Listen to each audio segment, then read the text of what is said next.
Well, good morning. It's me, Kenny Polcari. Today is Tuesday, August 15th, 2023, and I am, as usual, your host of the party. And what is it that you need to know today after yesterday's kind of interesting start to the week as stocks thrashed around trying to find its way? But what is it that you need to know? Stocks, in fact, did bounce yesterday, right? They all ended high with the exception of the Russell, so don't be fooled just yet. Right? Negative headlines this morning are everywhere.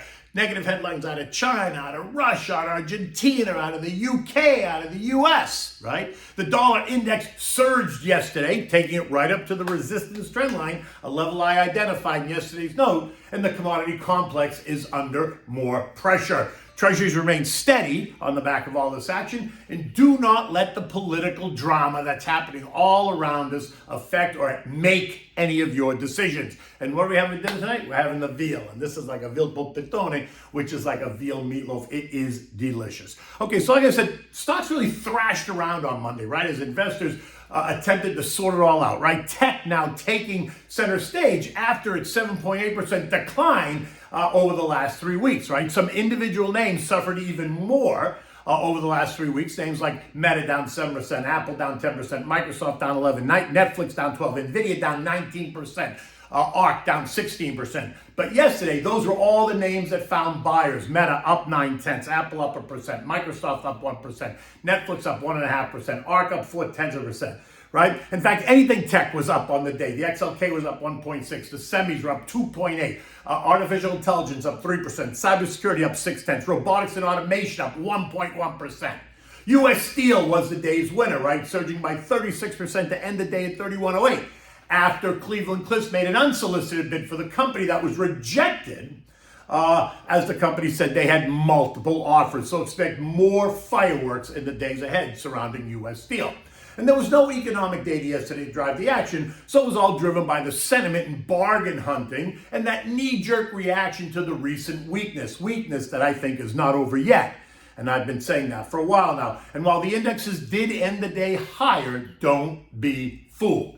At the end of the day, the Dow was up 26 points, right? The S&P was up 25 points. The NASDAQ rallied ahead by 144 points, by 1%. Well, of course, that's the one that's been down the most. The transports added 42 points, while the Russell actually lost ground, falling 4 points or 0.25%. So could that be the canary in the coal mine? In the end, it was a mostly boring day. But the headlines this morning are anything but.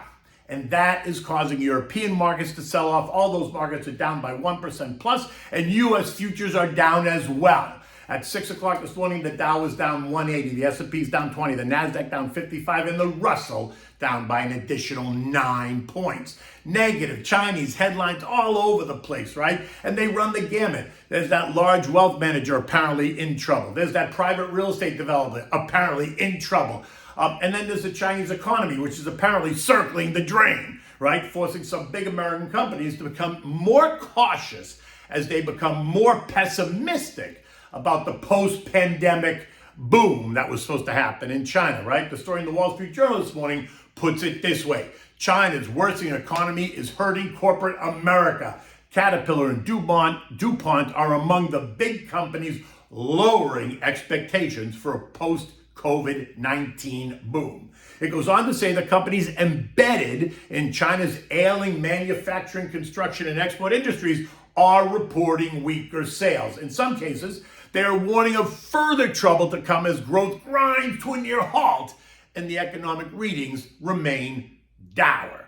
The global knockoff effect on other parts of the world will also surely feel the pain from the reduced demand out of China. All in that article, and there you go. Doesn't sound very good, does it? The most recent weak economic data has forced China to cut its rates overnight by the most since 2020, slashing them by 15 basis points, taking them down to 2.5% as they try to stop the bleed of a worsening property slump, a weaker consumer, and the weakening economy. And then we learned that Russia, they hiked as the ruble crashes, right? 1 ruble is really worth 1 penny. taking interest rates in that country up to 12.5%. In Argentina, prices rose by 20% just overnight, causing panic in the streets. In the UK, record wage pressure is going to keep the Bank of England on the hiking path, while here in the US, rising inflation and upward pressure on wages is also going to keep the Fed on an upward hiking path, no matter what everyone else tells you. Japan's second quarter GDP exploded higher, rising 6%. That's positive. And Lonnie Musk rolls out a new Tesla-based Model S that is $10,000 cheaper, with Lonnie telling us that he's willing to lower prices if interest rates continue to rise, willing to sacrifice profitability just to increase sales. The stock is down 1.5% in the pre-market, on top of the 20% that it suffered since mid-July. The state of Georgia, as expected, indicted Donald Trump over his efforts to overturn the election results, and it appears that there are cracks in the Democratic Party, with more and more Democrats suggesting that it is time for JoJo to pass the torch. They aren't even keeping it quiet any longer. Even the mainstream media is joining in, right? Names being floated about are Newsom, Whitmer, Pritzker, all leading failed blue states. Funny, but they aren't giving RFK any airtime at all. And while the politics of the day will not price stocks in the long term, it will add to the negativity of the economics while providing plenty of entertainment. And if that isn't enough, Fitch, that third-rate ratings agency, is now threatening to downgrade dozens of the big banks, saying that they may be forced to do so. This after they cut the credit rating on the U.S. more than 2 weeks ago, as they fight to remain relevant. Now, it's a big retail earnings week this week, right? Look for results from Target, TJ Maxx, Walmart, Lowe's, and Home Depot. What are these reports going to say about the U.S. consumer? What are these reports going to say about the U.S. economy? In addition, we're going to get the retail sales figure today, which is expected to be up 0.4%. Ex-autos and gas also up 0.4. Both readings are stronger than they were last month. In addition, we're going to get the latest out of the Empire State Manufacturing Index, which is expected to be -1 versus last month's positive 1.1. And look what's happening now to the dollar, right? It continues to do what? Push higher, right? It ended the day yesterday at 103.19. Recall I told you that the dollar was going to push higher if it believes that interest rates in this country are on the rise. It's also going to push higher as the global unrest continues to take center stage as well. And look at that. What did it do yesterday? Well, it rallied right to the trendline resistance at 103.36, a level I identified and put in yesterday morning's note. I think it takes a breather here for now, but more global angst is also going to push the dollar higher, as well as higher U.S. rates here in the country, and we'll know that in September. And there appears to be plenty of global angst. The stronger dollar is putting pressure on what? The commodity complex, gold, oil, and food products. The Bloomberg Commodity Index, which was down by 0.5% yesterday, is down another 0.3% this morning. Oil down 30 cents this morning, trading at $82.22 a barrel. And why do you think? Exactly. The stronger dollar is one, but all those negative headlines coming out of China, weakening Chinese demand, blah, blah, blah, blah, blah, right? Funny, because I said on Friday the story was the complete opposite. China was the biggest buyer of oil in the global markets because demand was so strong. Yet today, they're imploding. In any event, oil has had a nice run. So, it's up 25, 26%. So you would expect some profit taking. Actually, you want some profit taking. It's just that the Chinese headlines make it easier to take those profits, right?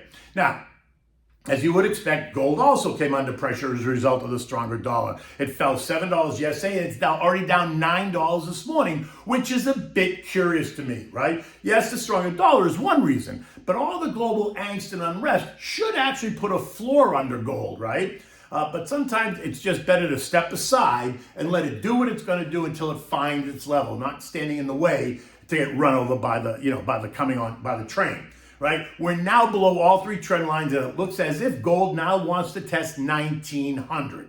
Now, there's no real change in the treasury markets. The 2-year yield's 4.96%, the 10 years yielding 4.25. The shorter durations are still yielding 5.4 and 5.45. In fact, the Fidelity Government Money Market Fund is paying you nearly 5% to just sit tight. So guess what? You do have plenty of other options. Look, While the headlines are dramatic, the fundamental story for the U.S. economy hasn't really changed that much. The economic data is not horrendous. Yes, inflation is still going up, but it's going up at a slower pace. I don't like it, but that is the truth. Unemployment is at historic lows. Interest rates are nearly what is considered historically normal at 5.5% to 6%. But we're in a seasonally weak time of year. Lower liquidity and flashy headlines can cause exaggerated moves in the market in either direction. And that creates opportunity for the savvy investor. So you have to be paying attention and willing to take advantage of those exaggerated moves. The S&P last night closed at 44.89, up 25 points. But futures this morning are suggesting we're going to take that all back. And history suggests the market is going to also pull back a bit at this time of year, which only means take your time, don't chase, don't rush, go through your portfolio, make sure the fundamental stories have not changed in the names you own. Now, if they've changed, then you have to reconsider why you own them, right? Put your money to work in places that will improve your overall average and help to stabilize your portfolio. And at the very least, don't be emotional. I think the bounce yesterday was just that, a bounce, right? My sense is that the trend is still lower and will remain so for the next 5 to 6 weeks as we get ready for the next Fed meeting in late September. That could see rates rise again. Currently, the terminal rate is set at 5.25%, 5.5%. My guess is we're going to 5.75%, 6%. I think that's where we're going. That means we got to have that, 2 more rate hikes. In the end, patience is a virtue. There are plenty of opportunities that will balance out and help stabilize your portfolio for the longer term. Remember, investing is a long game. And that point cannot be any clearer than another story in today's Wall Street Journal, right? Remember that whole commercial real estate doomsday scenario? Well, Wall Street, big banks, apparently Wall Street is ready to scoop up commercial real estate on the cheap, is the headline in the Wall Street Journal, right? Remembering all those doomsday stories about the commercial real estate market. Well, the big boys are all lining up. They are raising big funds and they are ready to steal these properties for pennies on the dollar, right? These distressed properties. And there's plenty of investors that are willing to offer their money up for these funds. You see, there's always a silver lining. Somebody in the end always wins, right? Reach out to discuss. I'm always happy to engage. Okay, so what do we have for dinner tonight? What we're having is, it's a veal meatloaf, but it's in Italian, it's called the veal polpettone. Now, polpettone could also be considered to be a meatball, but this is a veal meatloaf. It's a great dish. It's a simple dish to make, and if you've never had it, it's going to become soon. It'll become a family favorite, right? It's stuffed with fresh grated Parmigiana, scrambled eggs, and capicola. It's seasoned with salt and pepper, and then it's bathed in some white wine. The Pinot Grigio Santa Margherita works the best, and it looks beautiful when it's sliced and presented, right? So for this, you need a pound of veal, ground veal, right? You need 4 garlic cloves sliced in. You need 5 eggs. You need 3 cups or so of fresh grated Parmigiana cheese. You need salt and pepper. You need olive oil, butter. You need the chopped capicola. I used about 1 cup worth. And you need the fine dry wine, right? The Pinot Grigio Santa Margherita. The recipe also calls for chopped parsley that you would put, kind of mix in there more for color than rather for taste, right? Because parsley offers nice color. Preheat your oven to 350 degrees. Begin by mixing the garlic, the veal, the cheese, the salt and pepper, and 3 of the 5 eggs, right? Go easy on the salt because the cheese can be fairly salty. So I would err on the side of less salt when you're mixing it because you can always add salt when you go to eat it if you think it needs a little bit more. Then set this aside. Now take the 2 remaining eggs, scramble them, right? Crack them and scramble them in a bowl. Melt a teaspoon of butter in a frying pan, and then pour the eggs into the frying pan like you're gonna make an omelet. Let it settle out through the whole pan. Kind of roll the pan so the egg all cooks around, right? Now very gently just flip that over so you cook the other side. Remove it and set it aside once it's done, and then you want to slice it into strips. On a long sheet of wax paper, lay out the veal mix and form into a rectangle about ½ an inch thick, right? Use the width of the wax paper as a guide and then spread it out lengthwise this way. Now, spread the cooked eggs, the sliced eggs, and spread that out over the veal along with the capicola. Then use the wax paper to help you roll the veal over and over and then just seal it. Now, find a suitable sized baking dish, a Pyrex dish, add a little bit of olive oil just to cover the bottom. Put the dish in the oven to heat the olive oil. You do not add the veal yet. Let the oil get hot. When the oil's hot, remove the dish from the oven and carefully place the veal loaf in the hot oil in the baking dish, and then put it back in the oven and bake it for 35 to 40 minutes, maybe 45 minutes. Do not cover it. After about 35 minutes, though, you want to add the wine, right? Add about 1.5 cups, pouring it generously over the veal loaf so that it's bathing the wine, not drowning in wine. Return it to the oven, cook it for another 15 minutes, remove, and then let it stand for 3 minutes. Slice it into generous portions and serve it with a simple salad, right? Simply dressed, salt and pepper, oregano, olive oil, and fresh lemon juice. Look at this. The light went off because it doesn't think I'm moving around. So, the sensor apparently doesn't think I'm here. It can't hear me. In any event, it's a beautiful day outside. It's going to be nice and sunny. It might be a little bit humid today, but look, it is summertime in Florida. Until tomorrow, take good care.